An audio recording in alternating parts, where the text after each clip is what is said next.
How's it going, guys? My name is Zach with the Movie Castle, and today we're going to be taking a look at A Place in Hell. This is from 2015 and is directed by David Boorboor. This movie stars Lewis Smith, Noree Victoria, and Atif Lancer.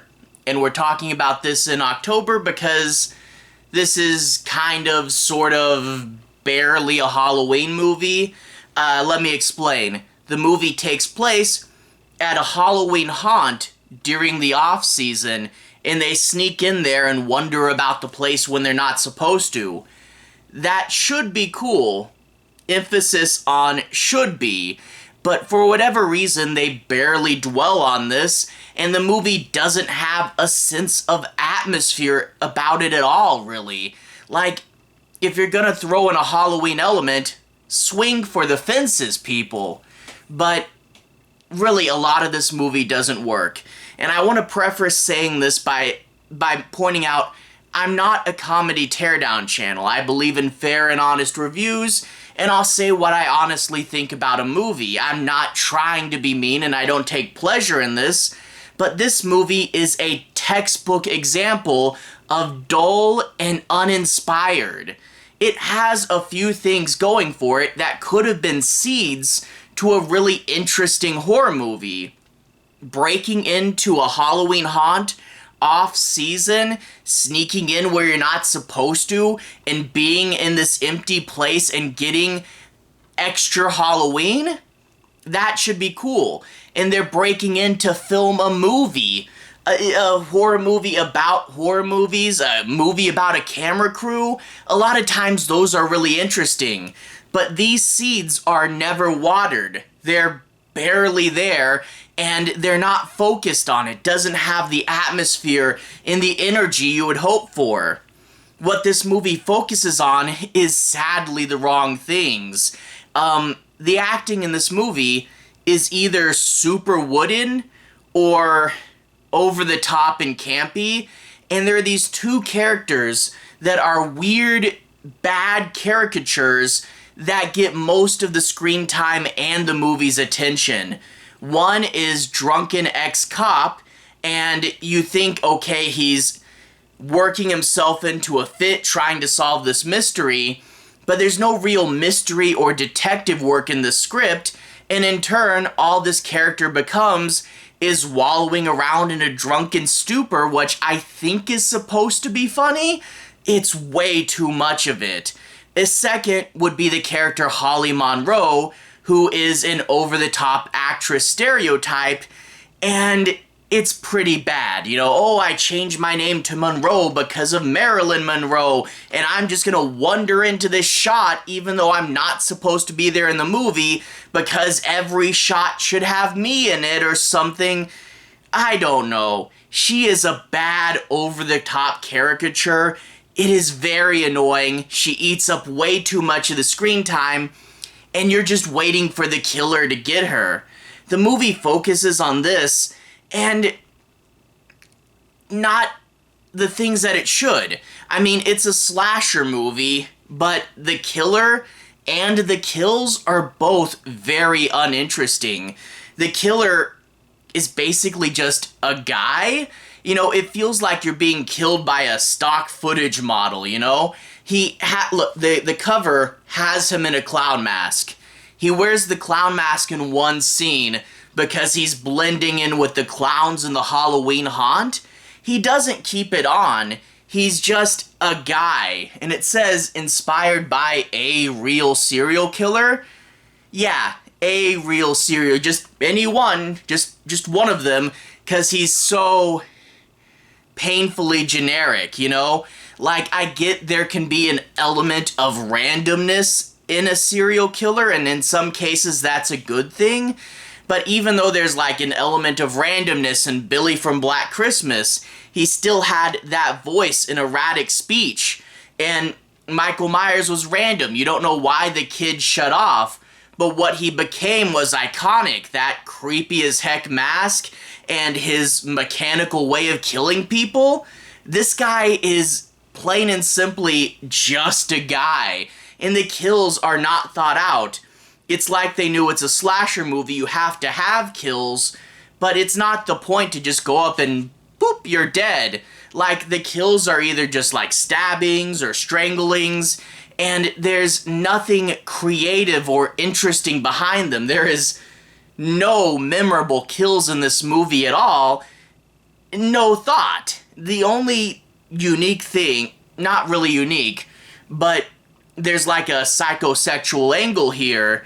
So sometimes when he's killing people, he pulls this awkward sex face, which is not scary in the slightest, and is super, super awkward. And yeah, they clearly didn't know how to make a slasher movie.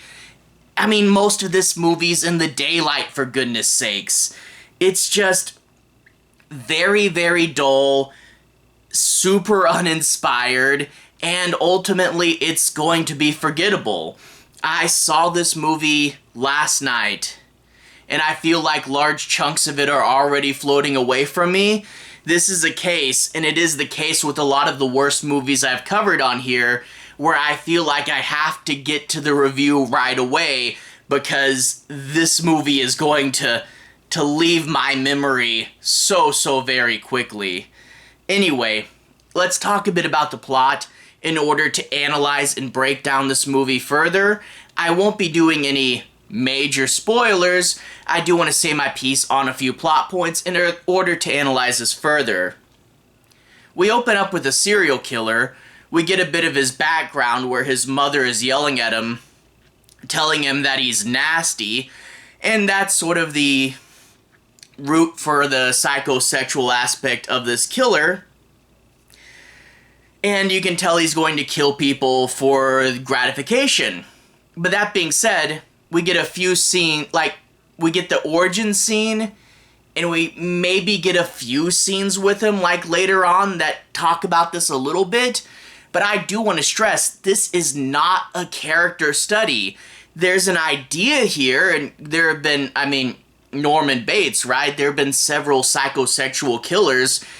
It's not explored. It's not all that unique, and it's not explored well. Could have been something, but isn't. And then we get the cops. Basically what happened is a homeless man confessed to the series of killings, and main cop guy, detective, is going to say, no, random man didn't do it. My suspect totally did it. Now, other than the scenes that blatantly show the audience who the killer is, there's no reason for us to believe this. They don't talk about or describe the mystery. We don't really understand what evidence that he has that would make him think one way or the other. There is a mystery element here, but they didn't write any mystery to go behind it, and in turn it's just vague allusions to clues or why I believe one thing or the other. Well, the cop's in a drunken stupor now. He apparently wasn't there for his son's death, so the wife kicked him out, and now he's just running around drunk, supposedly solving this mystery.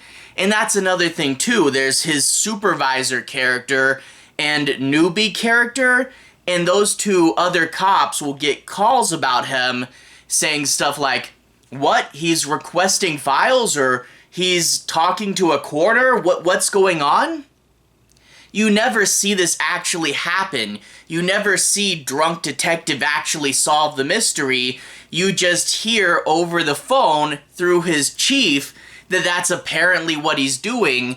When we actually see him, all we see him do really is wallow around in a drunken stupor, which I don't know if it's supposed to be funny, and granted that he missed his kid's death to solve this mystery, I don't think it's funny, but we get way too much screen time with these characters.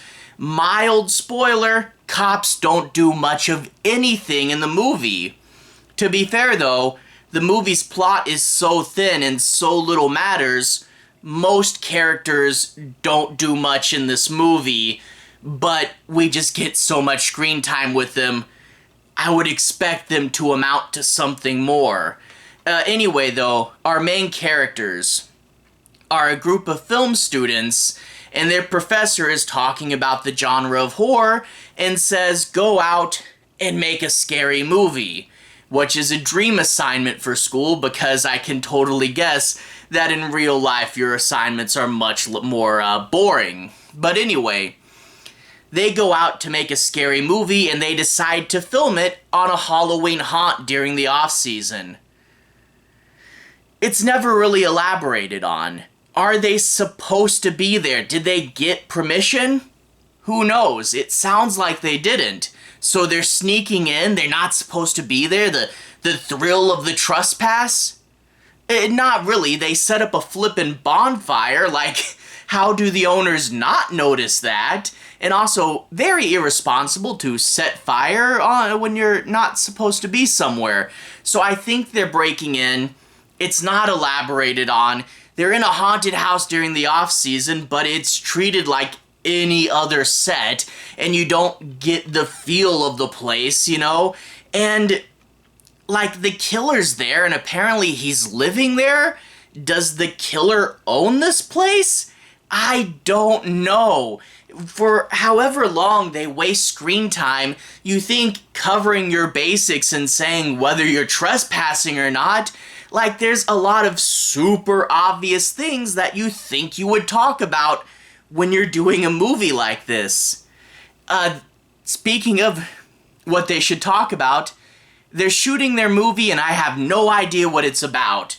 To be honest, the few scenes we see of it look pretty bad, but they're just kind of plopped there filming their movie, and it's not explained, like, what is the characters, what are they going for, what movie are they trying to make, what is just the gist of the plot. But the movie making aspect basically amounts to set the camera down and having the actresses scream at it. It's not elaborated on, and it could have been cool. So what do we waste our time with in this movie? Well, the main plot, like, with the characters, is you have one girl and her best friend, and the one girl wants to have sex with her boyfriend, and he's down for it, she really wants to, it's totally consensual, and they both really want to do it, but the best friend says, no, you shouldn't. Don't know why. They don't seem particularly religious. I don't know why. She just says, I have a bad feeling about your boyfriend. And mild spoiler, the boyfriend isn't evil. Yeah, they make a few jokes that dumb college kids might, but there's nothing to really suggest that this is a terrible decision. And in fact, the boyfriend character is so illy defined, I'm not sure if he was the director or the cinematographer, because both the boys in this movie are planks of wood and don't stand out from each other. You could have switched them halfway through the movie and I wouldn't have known. So it's an argument that amounts to nothing, that takes up a ton of screen time, and ultimately I don't know why it was thrown in other than for the characters to have something to talk about. Eventually the kills will happen. Nothing special, as I said before. Sadly, it is primarily a third act slasher, which means you have to sit through an hour or so before it really starts going, and a lot of the kills take place in broad daylight. Oh, how scary. And yeah, no, there's really nothing going on. Like, sometimes they'll hide the killer in the background and you'll know he's supposed to be there because you hear the stinger, but he's not really clear and you have to go back and pause and play a game of Where's Waldo.